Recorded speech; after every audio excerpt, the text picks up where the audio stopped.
Here we go. Okay, this is wonderful. So to welcome everyone today, I am standing in for the wonderful Sherry Torres, who could not be here today, but sends her hello and her greetings and her warm, loving care to everyone. And I just wanted to welcome you. This is our third already in a four-part series of Conversations for a More Civil Society. It's one of our learning labs that we offer through the Conversations Worth Having Today realm. And today's topic is on diversity, equity, inclusion, and belonging. And we're very excited because today we have Vickie Bowman and Daniela Wagegg. Wagegg, yes. Joining us today. And they're going to be talking to you about this topic and what this means to them and how they bring this into their teams.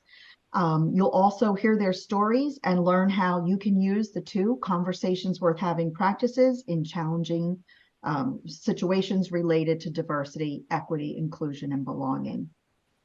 Before I introduce them, if I do this correctly, can we get a show of hands for how many people are either familiar with the practices or have attended a boot camp?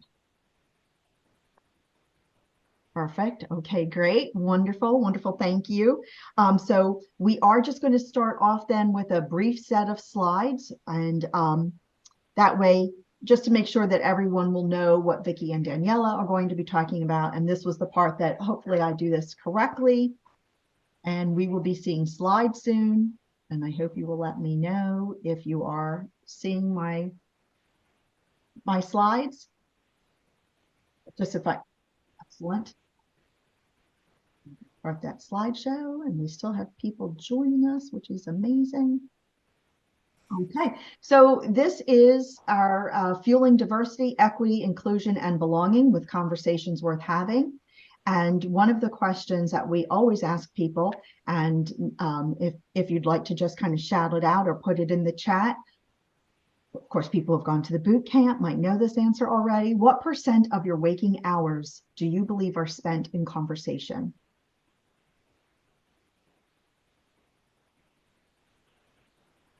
And I can't see the chat, so if Daniela or Vickie could let me know if we're getting any responses there.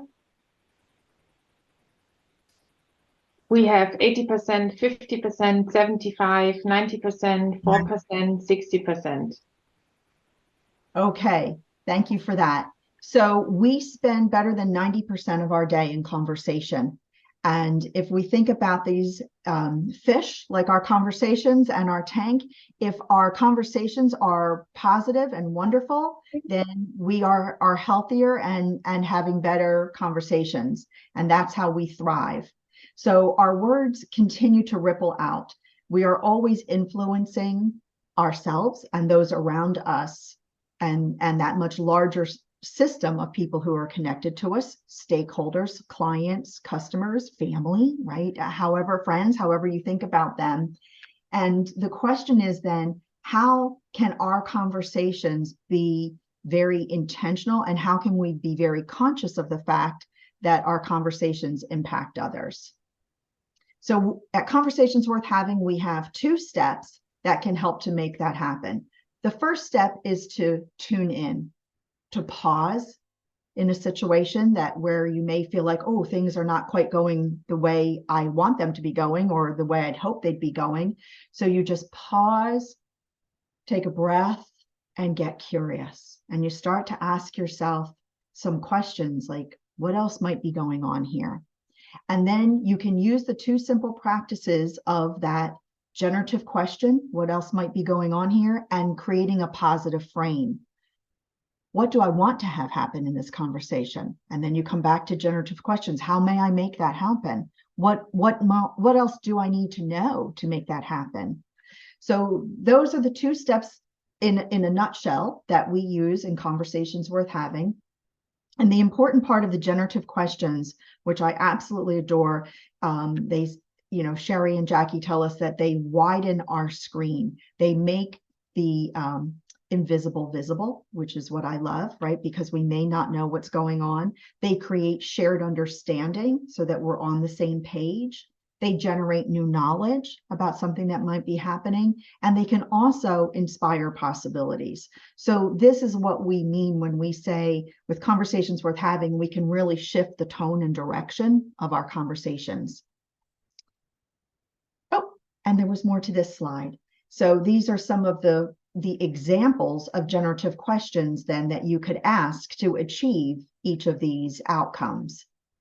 And they are customized for DEIB. These slides will all be available, of course, because we're recording, so everything will be available. So positive framing, then, we've talked about generative questions, is really about focusing on what we do want, painting that very vivid picture of the outcomes that we want. And in most cases, that also often starts with a challenge or the thing that we don't want, because we're really good at identifying that. So we name it. And then in this example, it's certain people are talking over one another, and it's eclipsing others in the meeting. So the flip then is the positive opposite. If that wasn't happening, what would it be? No one talks over or eclipses others during our meetings. And now we're at the frame. And the frame is the positive impact of the flip. It's the desired results or the impact that we want. It's what we want to be talking about. I often say it's how we want to feel about when it's happening. And in this example, it's we follow meeting norms that ensure a sense of inclusion, trust, and mutual respect. So I'm going to stop here with my screen share, and I'm going to come back to the group. And I want now to introduce to you our two speakers. So Vickie Bowman is the Senior Business Manager in the Office of the Chief of Staff for the National Weather Service. She's an alumni of George Washington University, where she earned her Bachelor's of Arts in Business Administration and later went on to earn an MBA in Positive Organizational Development from Champlain College. Wonderful. Vickie, I love that. Daniela Wagegg is a management consultant for customer service and a certified coach through the ICF. She's currently specializing in systemic coaching, supervision, and consulting, and leading a group of coaches within her internal women's network. She's passionate about systems, DEIB, coaching, and service management. She has an MBA in healthcare management and a diploma degree in medical engineering.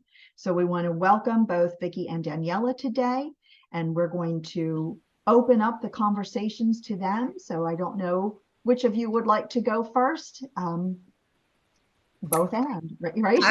I think we're okay if I go forward, because I'm going to do more of a sharing of my talk, and then I will hand off back to Daniela. Wonderful. Thank you. Okay. That's great. Okay, thank you. Hi, everyone. I'm really happy to be here. Thank you for inviting me to Conversations Worth Having. And I want to share with you what we're doing at National Weather Service and how we're using the practice to further conversations for initiatives that we have.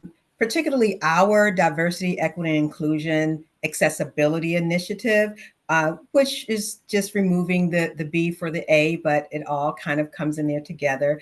We ultimately are trying to influence the society in a positive way to understand how we can better serve.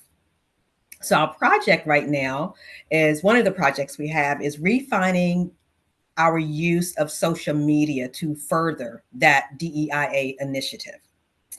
And as we look at that, I move into that, I actually want to share just the essence of what the mission for Weather Service is. And that mission is for the protection of life and property and enhancement of the national economy.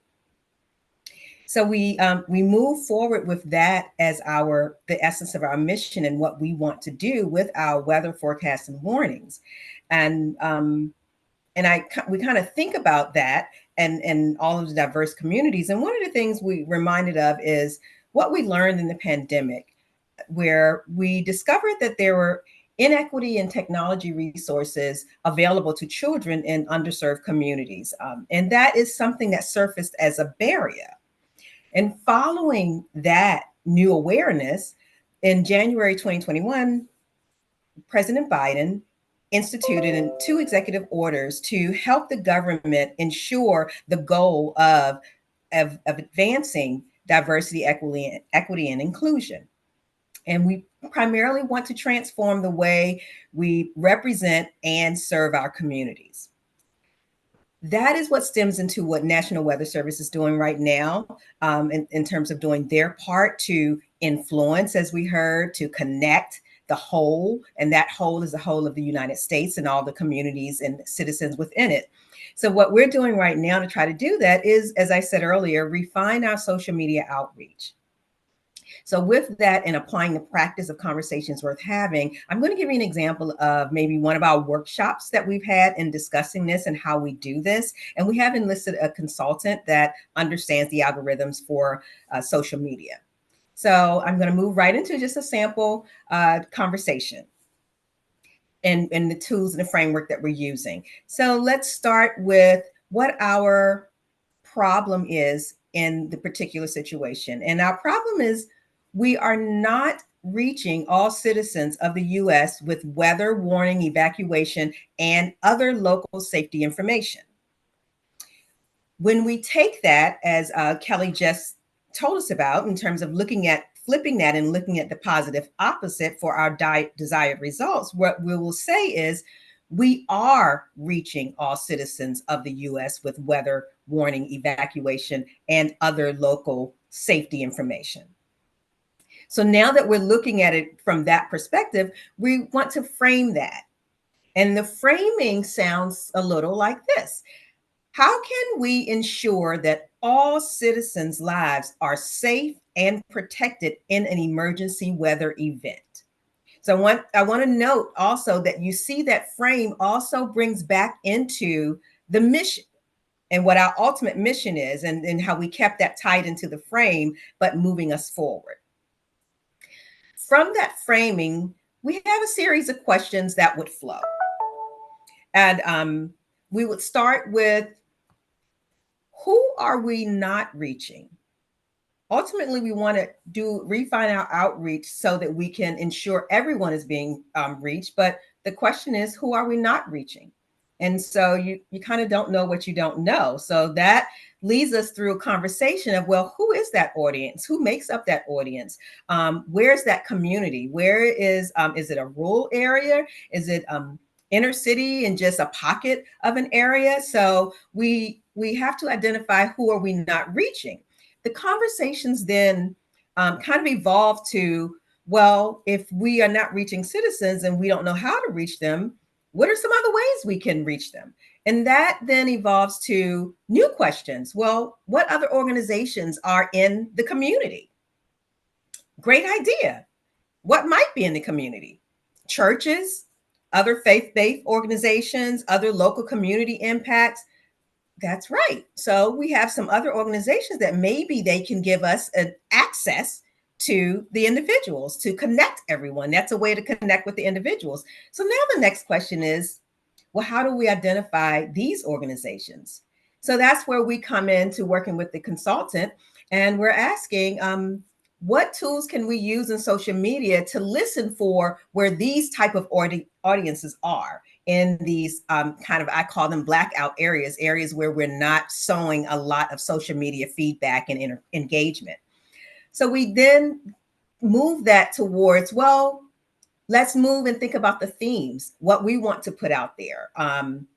What algorithms, keywords do we want to put in that helps us connect with these organizations that will ultimately connect us with the network of people in their community? So we work with the consultant to then start to come up with examples of keywords, of themes, events that will connect us with local organizations in rural areas, or particularly maybe in other pockets areas where we show that there's not a lot of engagement. And that gives us an access to connecting with that community from that level, and then identifying individuals that we can go in more of like a grassroots effort. And through that, we learn more about what are the barriers to information. Is it language? Is it resources? Is it training? And we begin to learn more about those barriers, what initiatives we can move forward in terms of funding, funding for access to resources, funding for training, different information that we can learn to help close the gap, help remove the barriers. And to the point of the discussion today, it's our part in understanding how we can help every citizen of the United States belong and feel belong, because we ultimately want to protect all life and all property, and that's everyone. So that's kind of how Weather Service right now, one aspect, and how we are using that, the practices and what we're doing. And one of the things I'd like to share that I've noticed in our engagement of using the practices that is to remind everyone that this doesn't always take place in a formal workshop. With my competing priorities, there are oftentimes I'm not able to go to a particular workshop. So I do try to engage and stay engaged by reading the notes or reading the minutes or kind of triaging the emails of conversations that happen. And then I use that information and kind of apply in my own processing the practices. And then sometimes I reach back out via email and share, hey, what about this? Or how can we apply this, or ask some other questions? And we then start the same conversations with having feedback in email. There may be a chat that happens. It could even be, if we're in the office, a water cooler conversation. So one of the things I've noticed and I wanted to remind everyone is that this is not something that has to take place in a formal workshop environment. It definitely worked in any kind of scenario, a personal scenario with your family, with your spouse. It's something that we embody in how we connect with individuals. And then that, as Kelly mentioned earlier, is how we reach others. It just kind of spawns outward and begins to connect and brings back in the belonging. So that's something that I've learned recently. And I feel like I want to make sure that I leave you with is that this is something that I'm learning to practice in all scenarios and situations. So thank you again, Kelly. I hope that I've left everyone with some good information about how we're using the practices to help impact the whole of the United States, which would include everyone on the call. And with that, I will turn it back over to Kelly. I'm not sure if you want to bring in Daniela, and thank you again.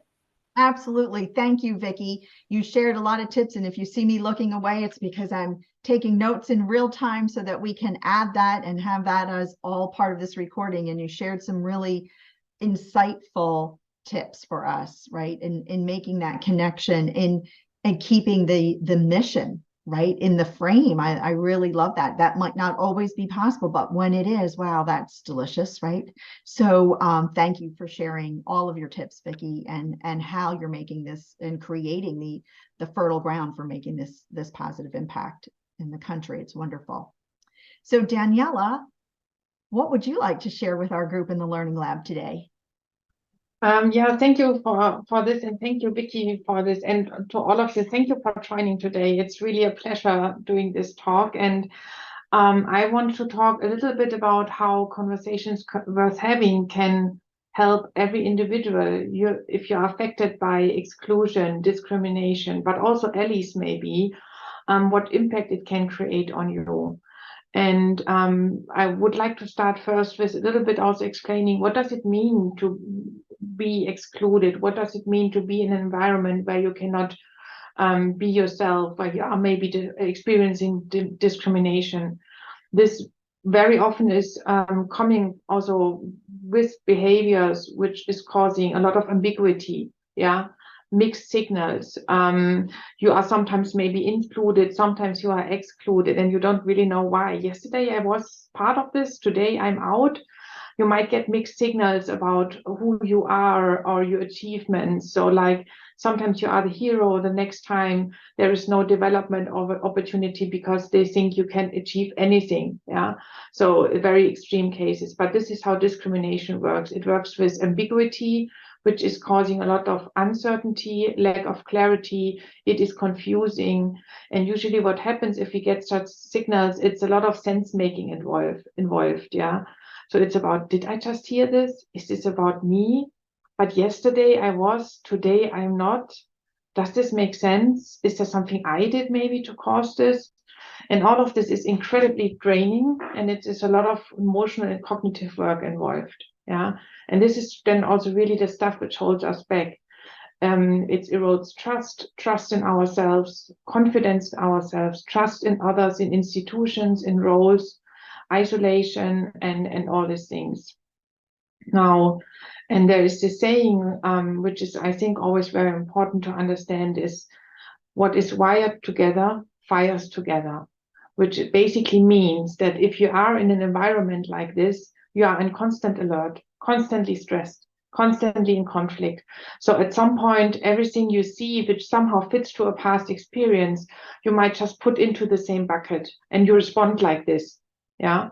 And a little example, stepping a little bit out of DEIB, let's just imagine you do some vacations in a jungle, beautiful place, a lot of nice flowers, and suddenly there is a tiger sits in front of you. Yeah. You will likely not notice the butterflies and the flowers and everything else. What you will see in this moment is the tiger. There is danger and there is flight or freeze or anything else. This is tunnel vision. Yeah. Now imagine you go through this jungle every day, and every day you see a tiger. Every day there's something dangerous around you. So you are on constant alert. And now think about going back to, for me, Germany. We don't have tigers, yeah, in woods. But let's assume I'm taking a walk in our woods and I see something orange wandering around. What will be my first thought? Probably a tiger. And I will freeze. Yeah. Maybe it was just a rabbit. Maybe it was just a cat. Maybe it was a fox. Definitely not a tiger, but this is what I'm programmed on. And this is something where conversations worth having can really help.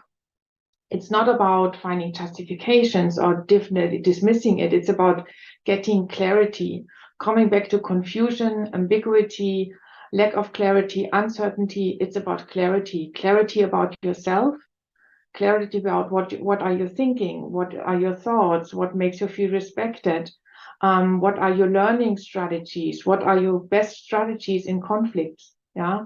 What are your achievements? What are you passionate about? All those things are important for you to get clarity about yourself so that nobody can create this doubt with such practices. Yeah. And definitely very important, clarity about the signals you get from your environment.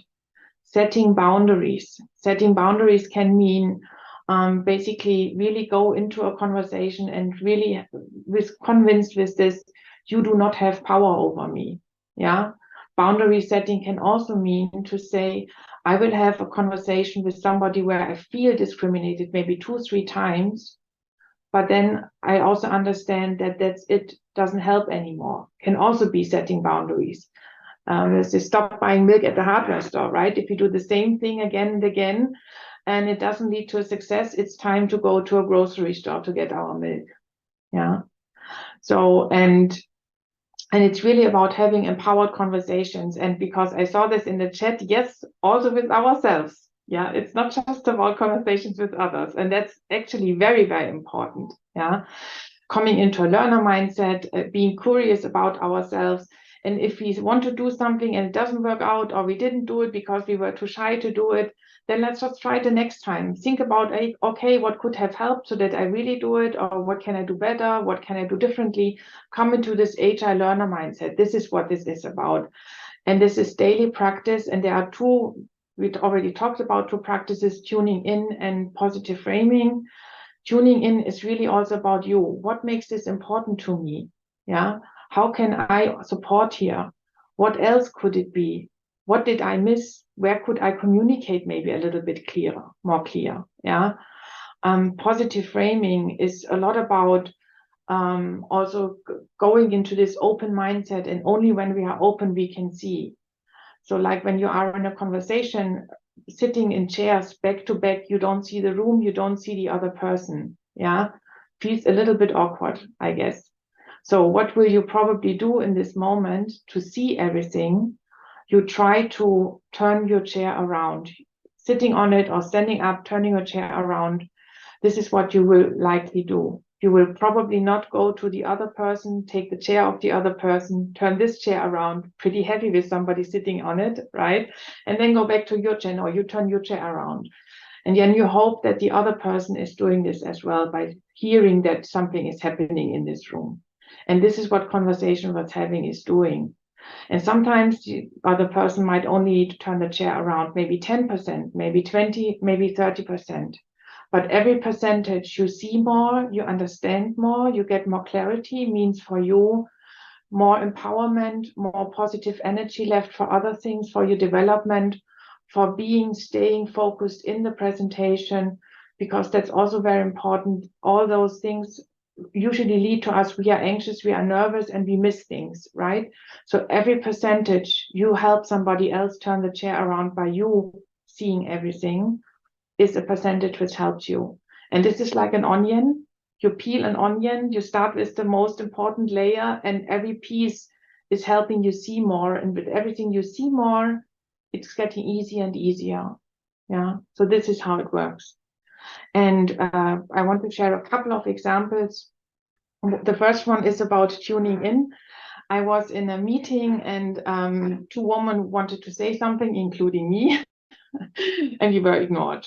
And I was sitting there, I was furious. I was angry. Yeah. I thought, oh, that's so typical. Yeah. We always get ignored. Nobody wants to listen to us. It's always the same. Typical bias, gender bias. Yeah. And then after a couple of minutes, getting less furious and questioning a little bit about myself, I was wondering, so, okay, what else could it be? I knew why this was important to me, but what else could it be? Yeah. And then after a couple of minutes, I realized that, wait a moment, he was probably just nervous.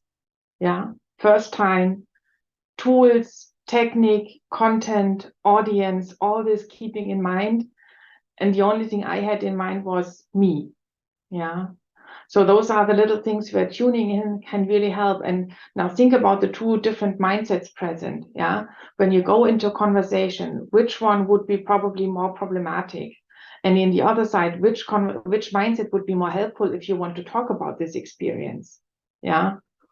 If I would go in with this, it's bias, then I will probably confirm it just by sitting in this conversation. Yeah. So, and in this time, it helps me. Yeah. And the other example is very often discrimination bias also means we don't get development-oriented feedback, specifically leadership development-oriented feedback, right?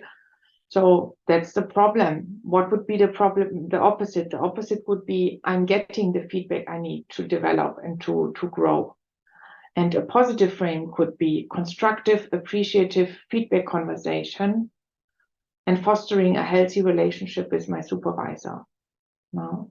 And the questions, and this is also a real life example with somebody else, the questions which came up is then really also, how can I support this conversation? What is my desired outcome of this conversation? What else is important to me? But also, what could be the challenge from the supervisor? Yeah, how can I support him was a very important question. How can I support in general this whole process? And what can I do? And what difference will it make for me? Yeah. And another example also about positive framing, I consulted a distant friend of mine for an exit interview. She left because of discrimination. And she wanted to get some feedback back to HR. Yeah. And she was very clear about doing this, but also helping her colleagues which stayed there. Yeah. So this was her focus. Difficult when you are angry, upset, and hurt. Yeah, your feelings are hurt and so.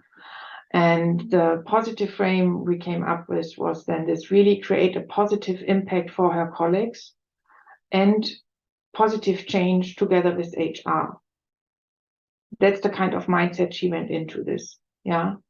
And questions related to this were like, what impact does she want to create for her colleagues? What impact does she want to create maybe for the organization? Yeah.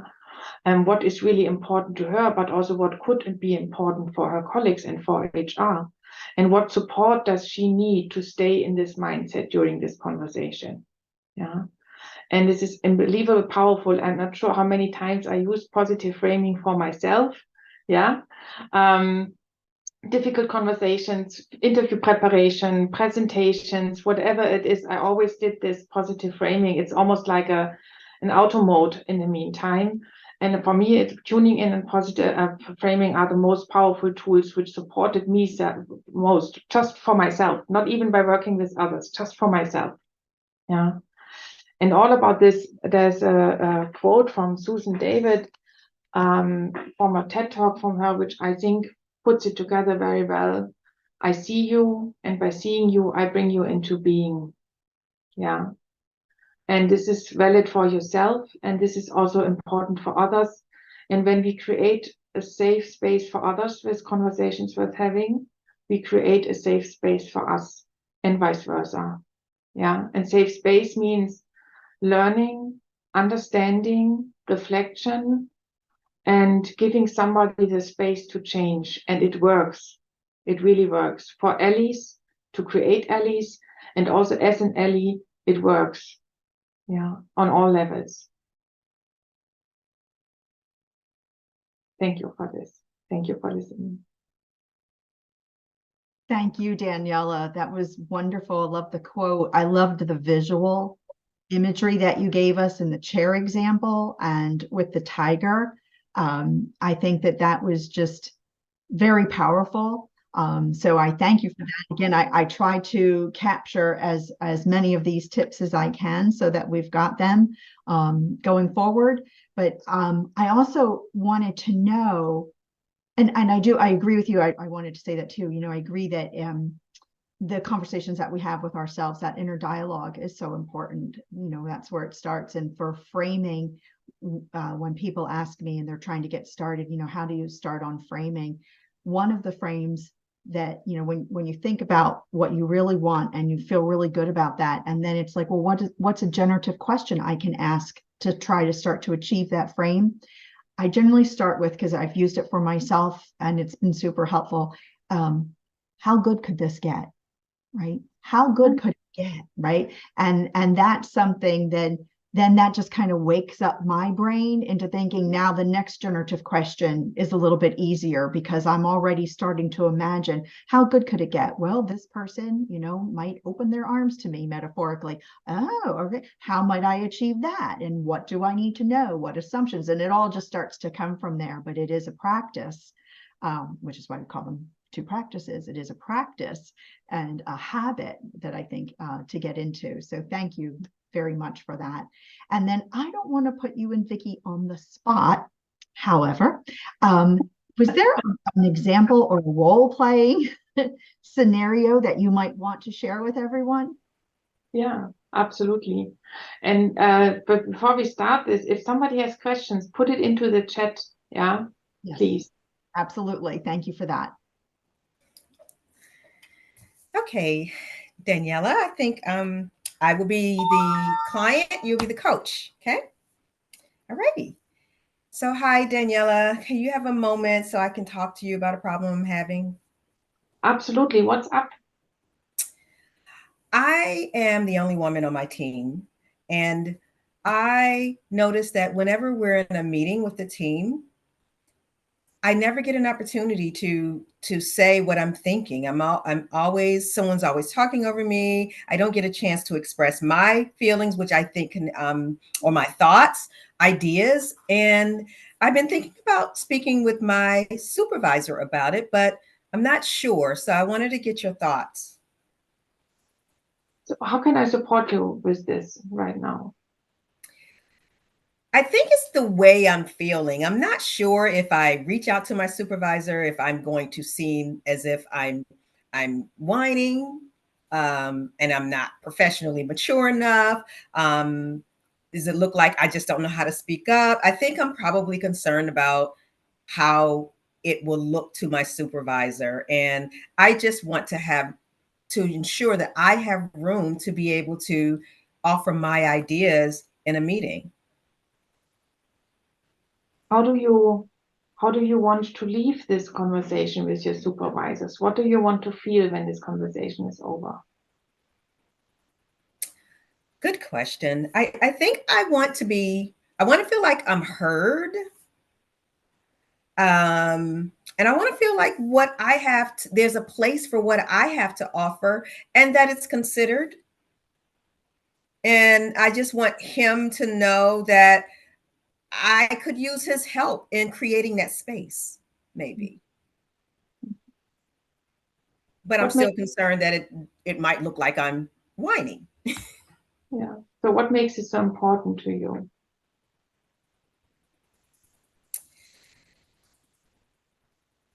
That's a good question. You know, it may be about it's how I feel. I think I'm not feeling heard. So I want to feel like I contribute to the team. And I don't feel like I'm contributing to the team. I don't feel like the team knows that I have ideas and thoughts to contribute, especially when I hear a thought or an idea that I had already thought about and didn't get a chance to say. So what would be the positive opposite of this? Well, that I have an opportunity to share and express my ideas whenever we have a team meeting. What difference would this make for you? One, I think I would feel inspired because I would feel, like I belong. I would feel like I'm respected. I would feel like what I have to add is valued. If you would put all this into a frame or into one sentence, being inspired, respected, valued, empowered, how would you describe your desired outcome for this meeting? Wow.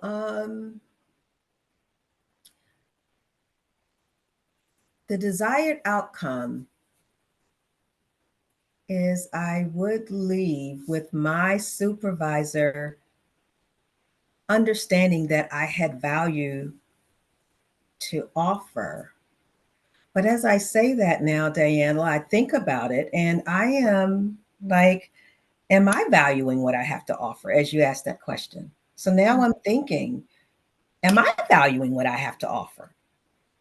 And this was a good conversation because now you're making me rethink even the conversation, because if I'm looking for my supervisor and my team members to value me, maybe I need to pause for a second and ask myself, am I really doing what I could do? One, to value what I have to say. And maybe it's me that's putting up the barrier to being heard. Maybe I'm feeling inadequate. I don't know. Because it's hard for me to put in a frame what I want outside of thinking about what I want.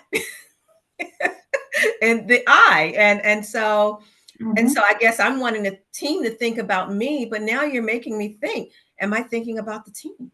And if I think about the team, how would I see this differently? So what questions would you ask yourself to support yourself?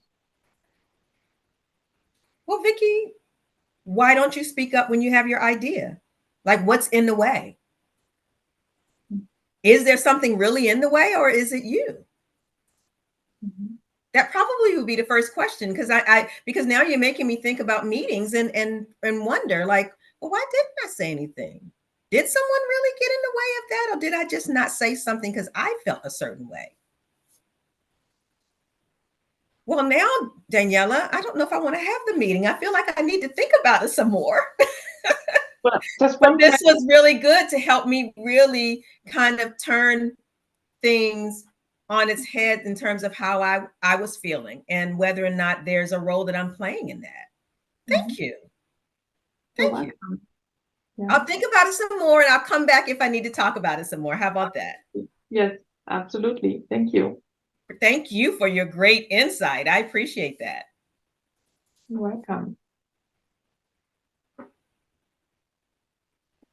So anybody here, any questions? You can also put it in the chat and we will answer it on an anonymously if you don't want to have your camera open.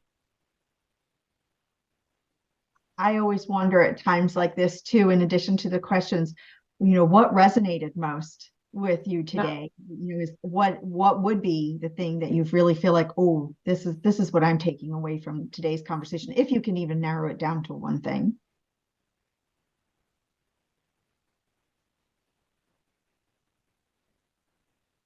I do feel that this idea of awareness is so important, and the internal dialogue, I said that earlier, but I do think that is so helpful in getting started with this. And we do have a comment from Elaine. Thank you. She just got her Conversations Worth Having book. Yay. I'm looking forward to how to have these conversations on difficult topics. And it is, I might have just said this earlier, but it is a process. It is a habit. And once you start to do it, it really does become second nature. And I know in work situations, when I'm networking with other people outside of this community, many times the typical question is, so Kelly, what keeps you up at night? What's your pain point?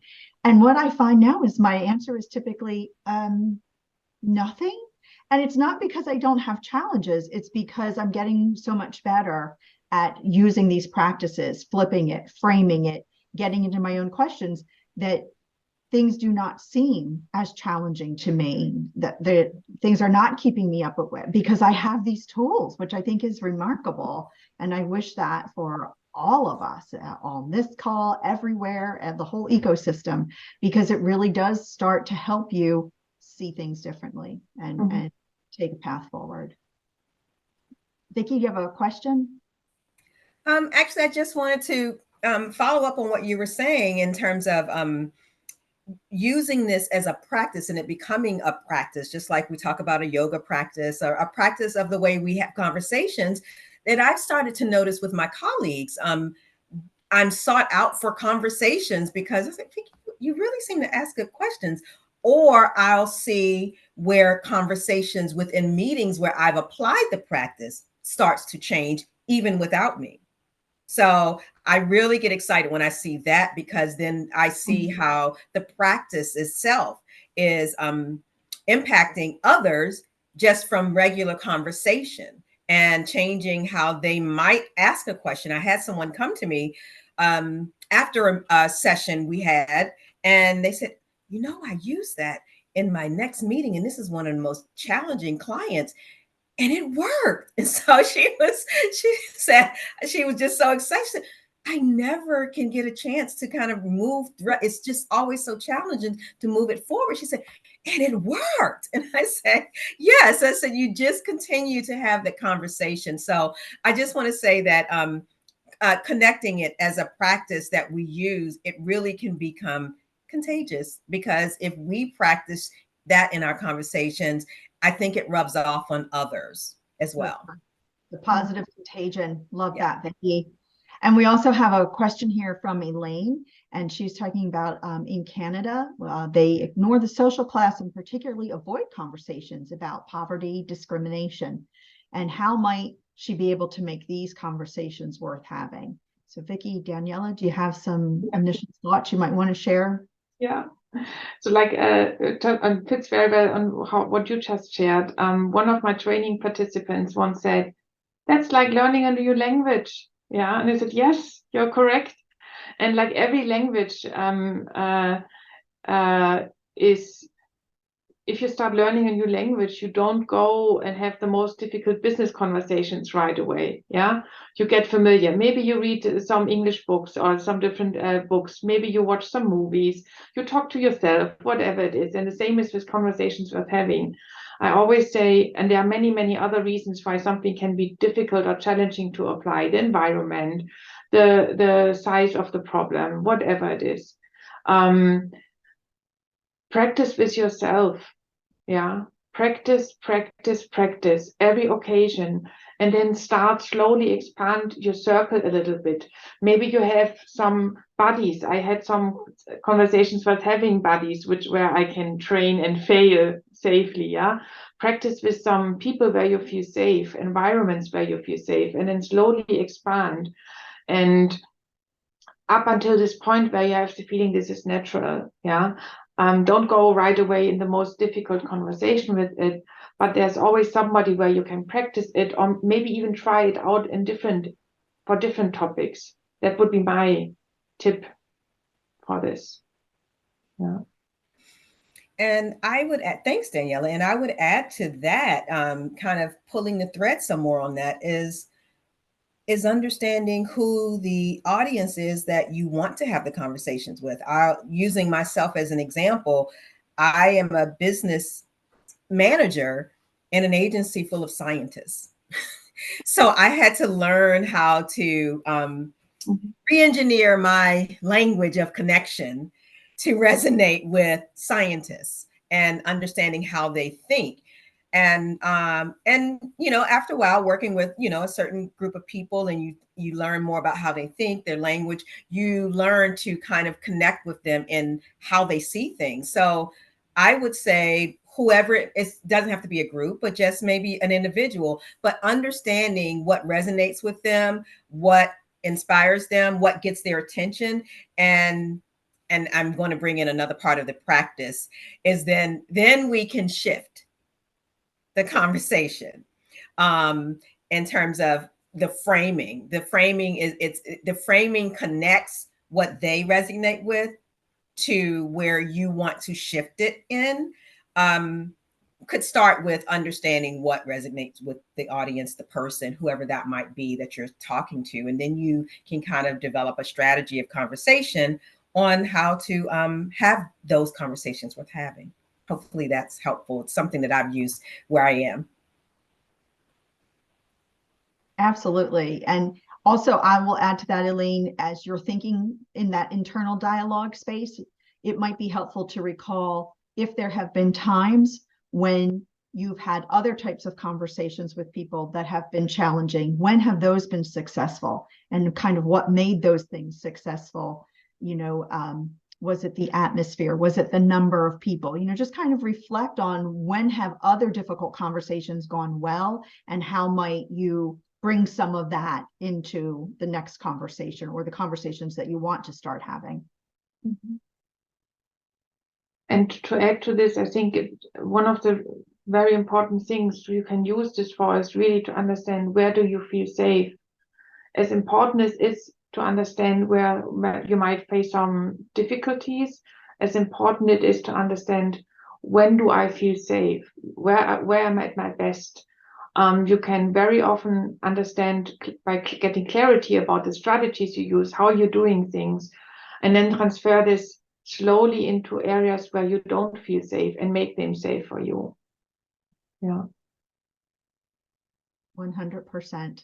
Thank you, everyone, because I've been having these conversations and I have no doubt I come across as profoundly intense because of the urgency and because it's so taboo in Canada and as a colonized nation. So I know I haven't been having conversations worth having, and just haven't until finding this group and this work started to really question that, just because I know how important it is doesn't mean people without lived experience know. So in relation to DEIB in Canada, social class is excluded, it's excluded from intersectionality.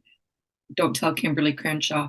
I'm going to write to her and tell on Canada one day. But that piece, the missing piece, it causes a lot of exclusion and marginalization of many folks. So my passion is not serving me well, is what I'm trying to say. Mm-hmm. Which sounds like a great opportunity, right, for tuning in and flipping that and then framing. So if you feel that it is not serving you well, then the positive opposite would be that it is.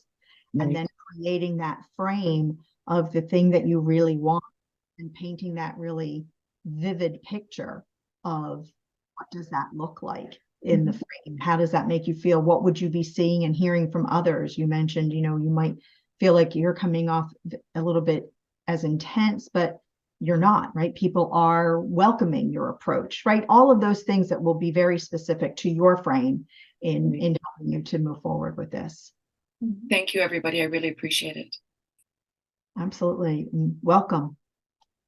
And in general, like using this also to think in questions, respond in questions, play with questions, get creative about questions. And not every question has to be positive. Like, what impact do you want to create? Can be a very critical question, but this is a question which triggers thinking. Yeah.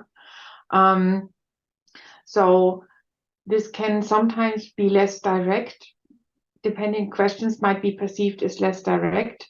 And sometimes it's a good entry point with all those tools, asking a couple of questions, which then trigger some awareness, or where you see, oh, okay, something just happened. Yeah. So those are the things. You don't have to start with the whole tool. Sometimes just slowly introducing a couple of those questions can already create a change and create learning and thinking and reflections, and it eases up from time to time. Yeah.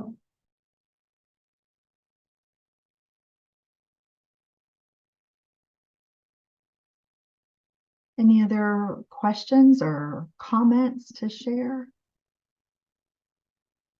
Yes, Linda. Hi, I think just I'm still trying to formulate the questions. It might come out as a comment that it's I've used some of the techniques before in my work in facilitation, and often if I'm seeing that, let's say if the groups are doing smaller breakout activities and there's sort of this stuckness in this conversation, right?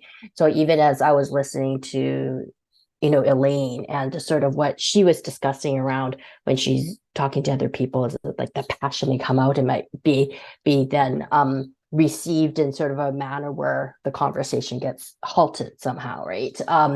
So I'm just wondering whether anyone on this call, in this lab, have any thoughts or suggestions as if they're experienced facilitators in terms of anything they've done before in terms of using the tool, when you clearly can see that it's not so much tension, but it's more like, I don't get you, or I don't get, like, did we just miss something important in the conversation that's occurred? So again, not well formulated, but I hear there's a lot of internal reflection, right? Say what Vickie is, internally recognizing, what Elaine's internally recognizing. So as a facilitator, is it more like a technique to then have individuals go back more internally, or is it to kind of draw and have some, like, the group themselves have an experience where they can see how the conversation got a bit stuck and use some of the techniques from the conversation we're having?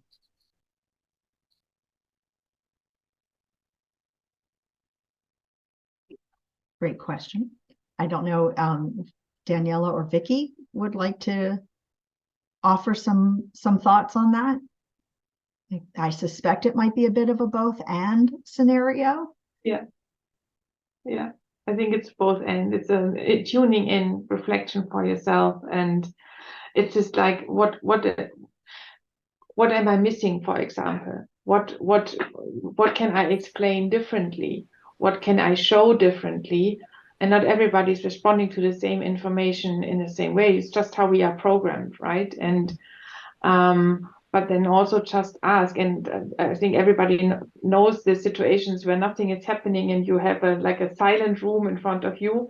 The simple question, what else is important to you, can make a difference. And Vickie unmuted herself. I let Vickie speak as experience. Well, I was just actually going to reiterate what you both are saying, is that I would say I'm thinking about moments in my facilitation that maybe I could add value. And I was thinking I've had situations where, yes, it's both and literally in that moment.